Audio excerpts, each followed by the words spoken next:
Joe Rogan, JD Vance, part 2 just dropped. It's shattering the internet right now. There's so much in this 3.5-hour long podcast.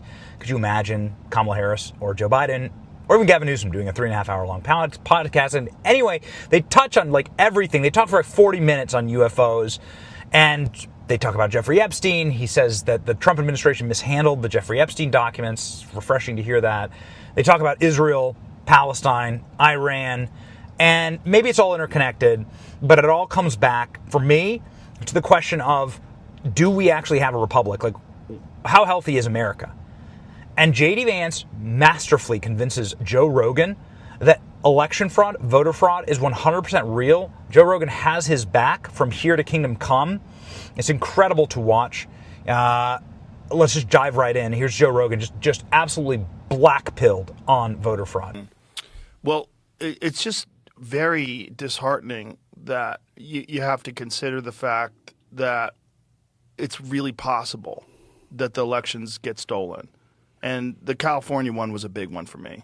And why not just have mail-in, or why not just have voter ID? Yeah. That's insane. Not only did they not have voter ID, you can't show your ID. You're not allowed to show your ID. You can in fact be like prosecuted if you try to force somebody to show their ID. Seems like you want people to cheat. Exactly. And this is from the same people that were saying you have to have an ID that shows you've been vaccinated just 4 years ago to go to grocery shopping or to go to a restaurant. Yeah, no, it's definitely, that's the part about it that I think makes most people of my political persuasion skeptical of what the Democrats are doing. Yeah. Like, if you don't want to cheat in the election, then just make everybody actually show an ID. Another thing people don't realize is, I didn't realize this until a couple years ago, the voter ID solves a lot of the mail-in ballot problem. Because if you have to show an ID in order to get a mail-in ballot, in order to actually, confirm that there's a real identification attached to that vote, that solves a big chunk of the problem too. This is just logical. Yes. Like, I'm not every country does it. I'm not skeptical. I'm accusing them. I think they stole the election. Yes. And I think it's common. And this idea that elections can't be stolen. I always say to people, okay, do you think that the amount of election fraud is 0%? No one thinks that. Yeah. No one thinks it's zero. Exactly. There's always some overzealous person that works somewhere that's doing something. There's always crazy people that like blue no matter who, we got to win, or red no matter what. There's always people, right and left, that are going to try to rig the election because they think it's imperative.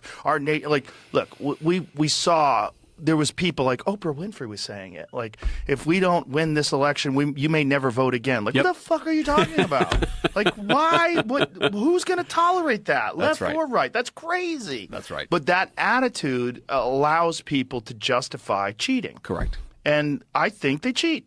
And I think they've been doing it forever. And I don't think there's any other reason why you would have no voter ID. And they try to say, oh, it's racist to have voter ID. Like, what are you talking about? Do you think other races are incapable of going to the DMV? That's insane. Yeah, that's racist. It's actually super racist. That's really racist. Right. The implication of their argument is literally like blacks and Hispanics cannot go to the DMV to get an ID. By the way, if you look at the polling, Black Americans are as pro-voter ID. Even though most Black Americans vote Democrat, they're still pro-voter ID as much as white Americans is. Most Americans are voter ID. They want voter ID, except for operatives. So I'll offer on the Joe Rogan podcast this deal as vice president of these United States, that if Democrats really don't think that there's any cheating, give us voter ID.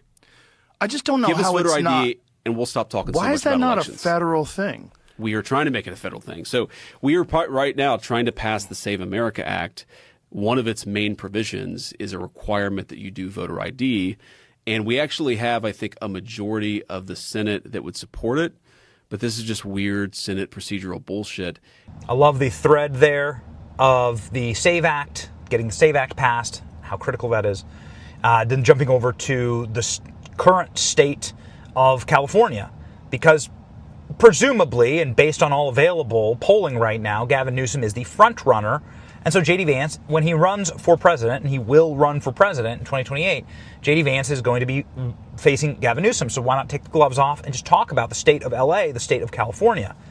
And JD Vance's breakdown of how horrifying downtown Los Angeles. He says third world country. He compares it to Haiti, and he's not wrong. Here we go. Ask you this. Yeah. Why is it that large population centers, like places like Los Angeles and New York, are almost always run by the Democrats? Yeah. Like, what is it about? First of all, what happened with the last election in Los Angeles, just the primary, I think was crazy. So super sus. Yes, and it here's is. why it's super sus. Not just super sus that Spencer Pratt, who was in second place, got overtaken by Nithya Raman in the mail-in ballots, but that the mail-in ballots also passed a tax hike. The people voted to pay more taxes. Yep.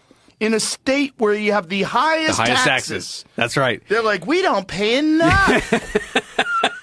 That is insane. Then when you have direct evidence that they were recruiting homeless people. That's right. And they were getting homeless people and giving them cigarettes and cash. There's evidence of this. To use their address and mail-in ballots. Yeah, I would be the Californian Joe who wakes up in the morning and says, you know what, I'm going to go and vote for higher taxes. I don't pay enough. I don't pay enough taxes. I feel like we could fix this if I just pay if I just 5% more. 5% more taxes. The crazy thing about it, too, is it's that, okay, so after the initial ballots all came in, it was Karen Bass was number one, Spencer Pratt was right behind her, and then number three, whatever this woman's name is, Nithya Raman. Okay, so you would expect the mail-in ballots to be more or less like the original ballots in terms of 1, 2, and 3. I'm not saying Spencer Pratt's going to win the mail-in ballots, but it just so happened that the third place person in relative terms did a lot better than the first and second place person. Disproportionately better. Such that the Republican was actually kicked out of the race so that there's not actually a real election in California. That, to me, was the crazy part. It's like you were designing the vote share in order to kick Pratt out and put the third person into second place. That, to me, is like very, very bizarre. Because what is the theory of the mail-in vote that is somehow like so much more pro-Nithya relative to Karen Bass? Makes no sense. Makes no sense. Makes no sense. Why would it be? Yeah. Why would it be? I mean, Karen Bass was ahead by every metric. Yeah. But, I mean... And here we go, the battle royale, J.D. Vance versus Gavin Newsom. You know you got to get it. And J.D. Vance got it. This is J.D. Vance versus Gavin. This is a preview of things to come. Mark my words. A preview of things to come. It's going to be a wild couple years. Here we go. It's like, you know, Gavin Newsom did this speech a few months ago. The president, I think it's the funniest thing ever because he's like speaking to a group of black leaders and black businessmen, but it's like an audience that is 95% black. And they're asking him about his dyslexia and his struggle with education. And he basically says, yeah, you know, I'm not very smart like a lot of you. And it's like, I'm like you. I can't even read. I can't even read. Meanwhile, there's a ton of interviews where he's talking about all the books he reads. Like he's so full of shit. Yeah, he's full of shit, but it's admirably full of shit. But I admire the fucking the sheer tenacity that he has in being full of shit. Because it's amazing. It really is amazing. But it speaks to the incentives of there's kind of like.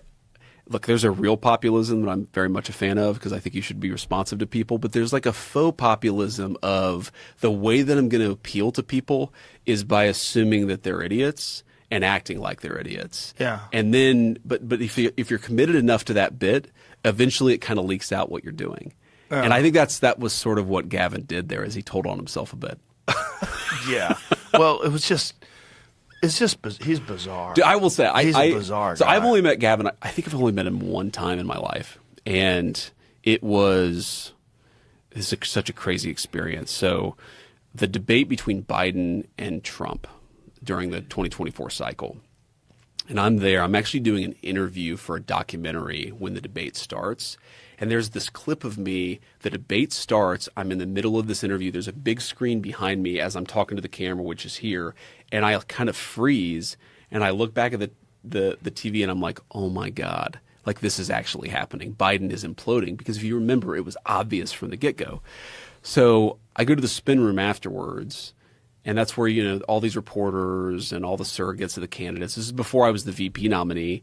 And I'm just like, talking about how great the president did, how bad President Biden did. Okay. I see Gavin Newsom there, and he literally looks like he's seen a ghost. Like I've never seen a person who, as good of a bullshitter as he is, who realized there was no selling that performance. Like, but can you imagine? Like, try to put yourself in the perspective of a human. I'll just finally say, good for you. Like, keep using this medium. I know there's been ups and downs, but being honest, being open, being able to speak for 3.5 hours, being able to have these conversations. This is why JD has skyrocketed in the polls, because he's been going out and doing The View and every single show on earth and has been crushing it. And so, well done. Joe Rogan even mentioned our interview with JD Vance in this interview when he talked about aliens being demons. So we're here for it. Maybe we'll cover more, but this is what on our initial listen, this is what we thought was really interesting. We're going to win. Keep going. Patriots in control.